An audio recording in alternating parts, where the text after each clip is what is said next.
আল্লাহ পাকের প্রতিটা সৃষ্টি এক একটা রূপক মেসেজ দিচ্ছে। জানেন, রাবার গাছ দেখেছেন? রাবার গাছ, যে গাছ থেকে রাবার হয়, গাছটাকে দেখবেন পরিচ্ছন্ন, গাছটা পরিষ্কার।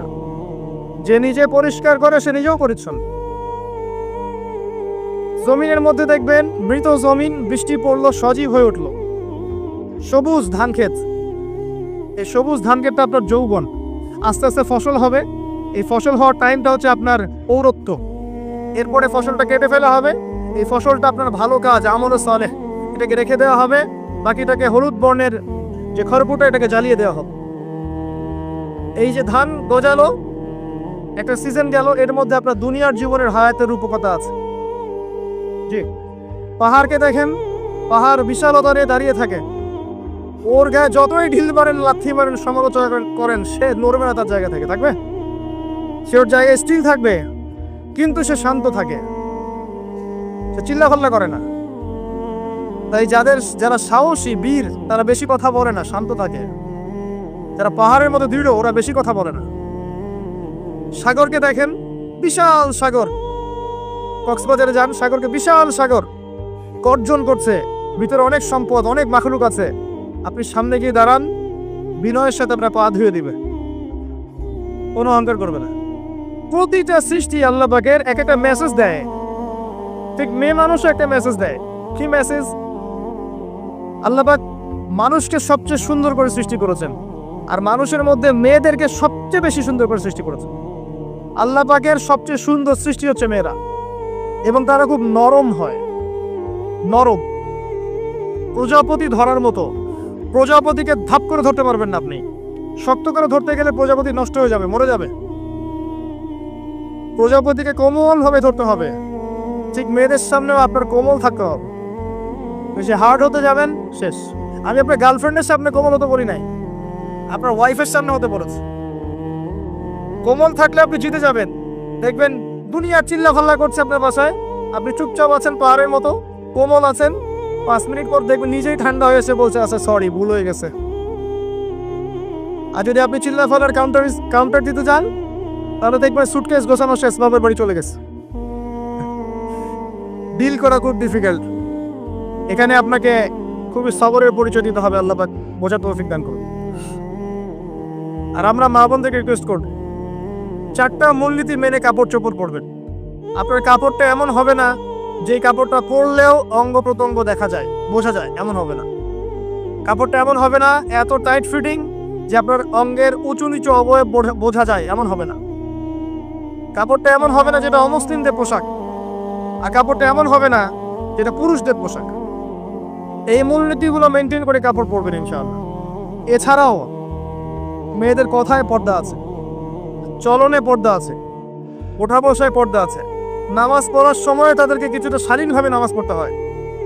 তাদের চোখের দৃষ্টির মধ্যে পর্দা আছে। এগুলো কে শিখাবে এখনকার মেয়েদেরকে? সবসময় বিজি দেখবেন নতুন কোন সিরিয়াল আসছে, নতুন কোন ফ্যাশন আসছে, নতুন কোন পার্লারে কি আসছে, কোন কাটিং আসছে, কোন নায়িকা আসলো, ও যে বাংলাদেশে কোন এক নায়িকা আসছে, তাই নিয়ে মিডিয়াতে এমন তোলপাড়, মনে কি নাকি একটা অবস্থা। আল্লাহর কাছে তোমার কি মূল্য আছে? হে, আল্লাহর কাছে তোমাদের কি মূল্য আছে? তোমরা কি 5 ওয়াক্ত নামাজ পড়ো? তোমরা কি পর্দা করো? তোমাদের মধ্যে হায়াবোধ কিছু আছে? তোমরা মানুষকে ভালো কিছু শিখাও, সমাজকে ভালো কিছু দাও, শালীন কিছু দাও। আল্লাহর কাছে তোমাদের কি মূল্য আছে? নবী সাল্লাল্লাহু আলাইহি ওয়াসাল্লাম তো জাহান্নাম দেখে এসে এই কথাটাই বলেছেন, আমি জাহান্নাম দেখে আসলাম, সেখানে বেশিরভাগ অধিবাসী হচ্ছে মেয়ে, নারী। কি কারণ? তারা এমন কাপড় চোপড় পরে বাইরে ঘুরতো, যেই কাপড় পরেও তারা নগ্ন থাকতো। আমি কি ব্যাখ্যা করতে হবে? আপনি দেখতে পারেন না? এবং তারা স্বামীর সাথে কুফরি করত। সারা জীবন স্বামী যদি তাদের ভরণ পোষণ দেয়, ভালোবাসে, মহব্বত করে, তাদের জন্য জীবনটা ক্ষয় করে ফেলে, এক পর্যায়ে গিয়ে বলবে, সারাটা জীবন তোমার কাছে কিছুই পাইলাম না। বাস্তব। এগুলোর কারণে মেয়েরা বেশি বেশি জাহান্নামে যাবে। এবং তারা মানুষ মারা গেলে মাতম করে, বুক পিঠ চাপড়ায়, এই কারণে যাবে। এবং তর্ক লাগলে অভিশাপ দেবে, সেই কারণে যাবে। আল্লাহ পাক আমাদের মা বোনদেরকে হেফাজত করুন। তবে একটা হাদিস আছে সুসংবাদের। নবী সাল্লাল্লাহু আলাইহি ওয়াসাল্লাম বলেছেন, একজন নারী যদি 4টা কাজ করতে পারেন, জান্নাতের যে কোনো দরজা দিয়ে ইচ্ছা প্রবেশ করতে পারবেন। 1 নাম্বার 5 ওয়াক্ত নামাজ, 2 নাম্বার রমজান মাসে সওম, 3 নাম্বার আপনার লজ্জাস্থানের হেফাজত অর্থাৎ খাস পর্দা, এবং 4 নাম্বার আপনার স্বামীর আনুগত্য। ফ্যামিনিস্ট আকীদার মেয়ে হলে আনুগত্যকে দাসত্ব মনে করে, স্বামীর আনুগত্যকে তারা দাসত্ব মনে করে। স্বামী কে? স্বামীর সম্মান বোঝেন আপনি? স্বামী কে? যার ব্যাপারে নবী সাল্লাল্লাহু আলাইহি ওয়াসাল্লাম বলেছেন, আমি যদি আল্লাহ ছাড়া অন্য কাউকে সেজদা করতে বলতাম তাহলে মেয়েদেরকে বলতাম তারা যেন স্বামীদেরকে সেজদা করে। আপনাকে আমি কিভাবে বুঝাবো স্বামী কে, স্বামীর মর্যাদা কোথায়? এগুলো কি ইসলাম মেয়েদেরকে ডমিনেট করছে এগুলো দিয়ে? কেন? এই স্বামী আপনার জন্য সারাটা জীবন ক্ষয় করে ফেলে। একটা চোর পর্যন্ত, একটা চোর, একটা করাপ্টেড মানুষ, দুর্নীতিগ্রস্ত মানুষ, সে চুরি করে দুর্নীতি করে এনে বাচ্চাকে খাওয়ায়। একটা ধর্ষক পর্যন্ত ওর মেয়েকে আদর করে। পুরুষ মানুষ কি জিনিস কেমন করে বুঝবে? সারাটা জীবন ক্ষয় করে ফেলায়। যদি আপনি তার আনুগত্য করেন, তার সামনে সুন্দর মতো থাকেন, তার কথার সাথে তর্ক না করেন, ভালোবাসা দিয়ে থাকেন, আপনার জন্য সে জীবন দিতে প্রস্তুত থাকবে। এরকম পুরুষ মানুষ আপনাদেরকে কেউ চোখ তুলে তাকে চোখ তুলে ফেলাবে, এরকম পুরুষ মানুষ। আর এখন তো পরিস্থিতি ডিফারেন্ট। বাসায় পুরুষ বাইরের ছেলের সাথে ফোনে প্রেম হয়ে গেছে, পালাই চলে গেছে, বিয়ে করে ফেলছে। দেখবেন বাসায় স্ত্রী আছে, বাইরের মেয়ের সাথে প্রেম করে বিয়ে করা শেষ। বিয়ে করলে সমস্যা নাই, ব্যভিচার করে ফেলছে, বিয়ে সে করতেই পারে, সেদের সমতা রক্ষা করতে পারে, সেটা তার ডিফারেন্ট ইস্যু, এটা অন্য ইস্যু। তো স্বামীর আনুগত্য আপনি কিভাবে বুঝাবেন? এটা দাসত্ব নয়। নবী সাল্লাল্লাহু আলাইহি ওয়াসাল্লাম বলেছেন, কোনো স্বামী যদি কোনো স্ত্রীকে চায়, তার প্রয়োজনের জন্য চায়, মহব্বতের জন্য, স্ত্রী যদি চুলায় রান্না করতে থাকে, ওই রান্না ফেলে দিয়ে তাকে আসতে হবে। হাদিস। রাতের বেলা স্বামী স্ত্রী শুয়েছে, স্বামীর চাহিদা আছে, স্ত্রীর কোনো সমস্যা নাই, স্ত্রী ফিট, ইচ্ছা করেই অহেতুক স্বামীকে বলল আমি রাজি না, উল্টা পাশে মুখ করে ঘুমিয়ে গেল। আল্লাহর নবী বলছেন সারা রাত আল্লাহর পক্ষ থেকে একজন ফেরেশতা আসবে, এসে এই নারীকে অভিশাপ দিতে থাকবে। এখন এগুলো হাদিস শুনলে বলবে যে ইসলাম তো মেয়েদেরকে ছোট করছে। একজন মেয়ে তার একজন স্বামীর কথা বলছে, স্বামী তার মেয়ে, তার স্ত্রী, তার মা, তার বোন, সবাইকে তার মিরাসের হক দিতে হয়। একজন মেয়ে তার বাবার সম্পত্তি পায়, কোনো কোনো ক্ষেত্রে তার ভাইয়ের সম্পত্তি পায়, তার স্বামীটা তো পাই, তার ছেলের টক, নানি হলেও সম্পত্তির হক আছে। একটা মেয়েকে চতুর্দিক থেকে সিকিউর করা হয়েছে ইসলামে। তারপরেও কিছু ফ্যামিনিস্টের কারণে এরা বলবে যে মেয়েদেরকে ইসলাম ছোট করছে। হ্যাঁ, মেয়েদেরকে ইসলাম কেন ছোট করছে? কারণ পর্দা করে যে বাইরে বেরোতে বলেছে, ঢ্যাং ঢ্যাং করে নগ্ন হয়ে বেরোতে নিষেধ করেছে, এই কারণে। যদি বলে যে ইসলাম আপনাদেরকে ফ্রি মিক্সিং এর স্বাধীনতা দিচ্ছে, আপনারা সবাই ফ্রি মিক্সিং করেন, গেঞ্জি পরেন, টি শার্ট পরেন, স্যান্ডো গেঞ্জি পরে বাইরে ঘুরে বেড়ান, টাইট ফিটিং প্যান্ট পরে বাইরে ঘুরে বেড়ান, সব জায়গায় আপনারা ফ্রি মিক্সিং করেন, পর্ন দেখেন, জেনা করেন, মদ খান, ইসলাম খুব ভালো। তখন তোমাদের জন্য তো ইসলাম নয়, তোমরা জাহান্নামে যাও, আল্লাহর কি আসে যায়? ইসলাম তোমাদের জন্য নয়, তোমরা জাহান্নামে গিয়ে মরো, ইসলামের কিছু যায় আসে না। আল্লাহর ওয়াস্তে পারিবারিক আদর্শের দিকে ফোকাস করে প্রিয় ভাই। নিজে জাহান্নামের আগুন থেকে বাঁচেন, পরিবার বর্গকে বাঁচান, পরিবার একটা পার্ট হচ্ছে আপনার পিতামাতার সাথে খারাপ আচরণ করতে যায় না আল্লাহর ওয়াস্তে। সেই ব্যক্তির জন্য ধ্বংস যার পিতামাতা বেঁচে আছে, তাদের হক আদায় করে সে জান্নাতে যেতে পারলো না, তার জন্য ধ্বংস। আরেকটা অংশ আছে আপনার সন্তান সন্ততি, বাচ্চা কাচ্চার প্যারেন্টিংটা খুব সুন্দর করে করেন।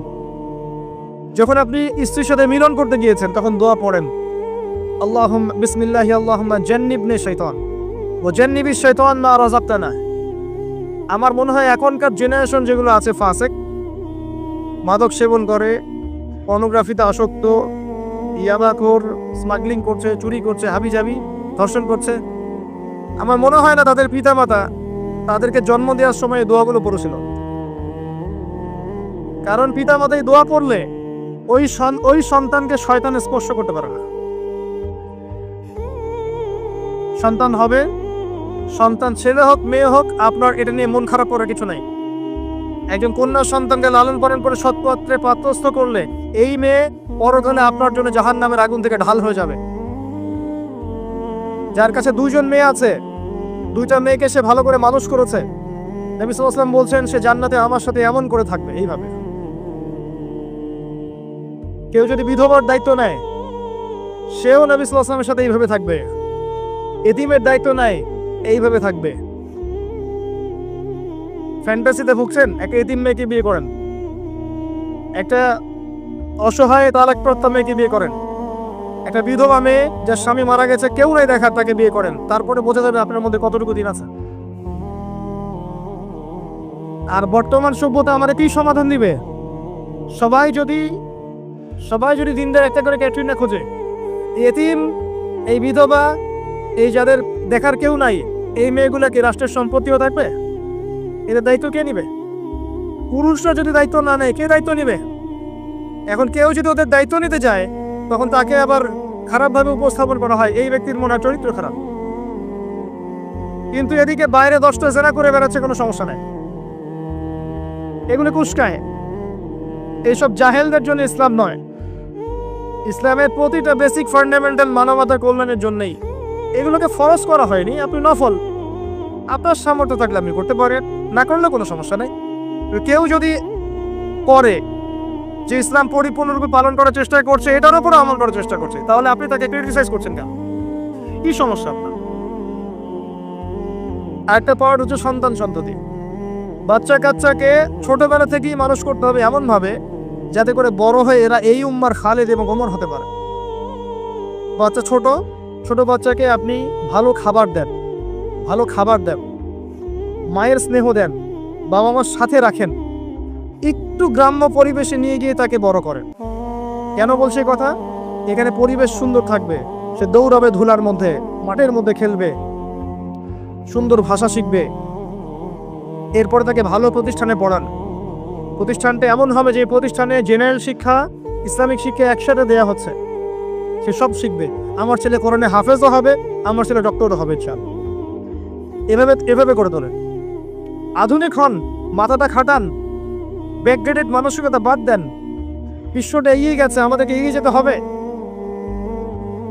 একমুখী জ্ঞান দিয়ে আপনি কিচ্ছু করতে পারবেন না এই যুগে। দ্বিমুখী শিক্ষার একটা হারমোনিয়াস কম্বিনেশন দরকার। আমাকে কোরআন জানতে হবে, সায়েন্সও জানতে হবে, নাহলে আমি সায়েন্স দিয়ে কোরআনকে ব্যাখ্যা করতে পারবো না, কোরআন দিয়েও সায়েন্সকে ব্যাখ্যা করতে পারবো না। জানতে হবে, আমাদেরকে শিখতে হবে, পড়তে হবে, প্রচুর পড়তে হবে। বাচ্চাদেরকে ছোট থেকে বড় করেন এভাবে। আস্তে আস্তে গিয়ে দেখবেন তারা যখন কিশোর, তাদের বন্ধু বান্ধবের সার্কেলের দিকে খেয়াল রাখেন। আপনি বাবা হিসেবে তার বন্ধুর মতো আচরণ করেন, মা হিসেবে তার সাথে বান্ধবীর মতো আচরণ করেন, তার সাথে ক্লোজ হন, তার সমস্যাগুলো জানার চেষ্টা করেন। তাকে ফ্রি মিক্সিং এর মধ্যে পড়াশোনা করতে দিবেন না, না হলে স্কুল লাইফে সতীত্ব হারিয়ে ফেলবে। অনেক সময় অনেক মেয়ে আছে স্কুল লাইফে সতীত্ব হারিয়ে ফেলেছে। আল্লাহ রাব্বুল আলামিন এই পৃথিবীর সবচেয়ে সুখী মানুষটাকে, এই পৃথিবীতে যার কোনো দুঃখ কষ্ট কিচ্ছু ছিল না, এই মানুষটাকে ডেকে নিয়ে আসবেন, ডেকে নিয়ে এসে জাহান্নামে ঢুকাবেন এক মুহূর্ত সময়ের জন্য, ধরেন 1 সেকেন্ড বা 1 ন্যানো সেকেন্ড। এরপরে বের করে নিয়ে আসবেন, নিয়ে এসে বলবেন পৃথিবীতে কি সুখে ছিলে? সেই ব্যক্তি বলবে সুখ কি জিনিস হে আল্লাহ আমি জানি না। আমি কি বুঝাতে পারছি ভাই? সুখ কি জিনিস আমি জানি না। আর আল্লাহ রাব্বুল আলামিন এই পৃথিবীর সবচাইতে কষ্টে থাকা মানুষটাকে ডেকে নিয়ে আসবেন, এনে জান্নাতে ঢুকাবেন, ঢুকে 1 মুহূর্ত সময় রাখবেন, বের করে নিয়ে আসবেন। বলবেন পৃথিবীতে কষ্টে ছিলে? সেই বান্দা বলবে কষ্ট কি জিনিস আল্লাহ আমি জানি না। এটাই সেই আয়াতের ব্যাখ্যা বলা যায়। আল্লাহ পাক বলেছেন কুল্লু নাফসিন যায়িকাতুল মাউত, প্রত্যেকটা নফস বা আত্মা মৃত্যুর স্বাদ গ্রহণ করবে। ওয়া ইন্নামা তুওয়াফাউনা উজুরাকুম ইয়াউমাল কিয়ামাহ, কিয়ামতের মাঠে তোমাদের পূর্ণ প্রতিদান দেয়া হবে। ওই দিন ফামান যুহজিহা আনিন নার ওয়া উদখিলাল জান্নাহ ফাকাদ ফাজ, সেদিন যাকে আল্লাহ পাক জাহান্নাম থেকে বাঁচাবেন, জান্নাতে প্রবেশ করাবেন, একমাত্র সে ব্যক্তি সফল, আর কেউ সফল নয়। এই আয়াতটা হচ্ছে দ্য ডেফিনেশন অফ সাকসেস, যার পিছনে আমরা ছুটছি। আমরা সাফল্যের পিছনে ছুটি না, সফল হতে হবে, নিজের পায়ে দাঁড়াতে হবে, টাকা পয়সা করতে হবে, বাড়ি গাড়ি করতে হবে, ব্যাংক ব্যালেন্স করতে হবে, জমি জমা করতে হবে, একটা সুন্দরী গার্লফ্রেন্ড চাই, একটা স্ত্রী চাই, তাই না? আমরা সাফল্যের পিছনে ছুটতে চাই, আর আমাদেরকে বস্তুবাদী দর্শন শেখায়, এগুলোই সাফল্যের মানদণ্ড। তা আল্লাহ পাক এখানে বলছেন, যাকে জাহান্নাম থেকে বাঁচানো হবে আর জান্নাতে প্রবেশ করানো হবে, এই ব্যক্তি ছাড়া কেউ সফল না।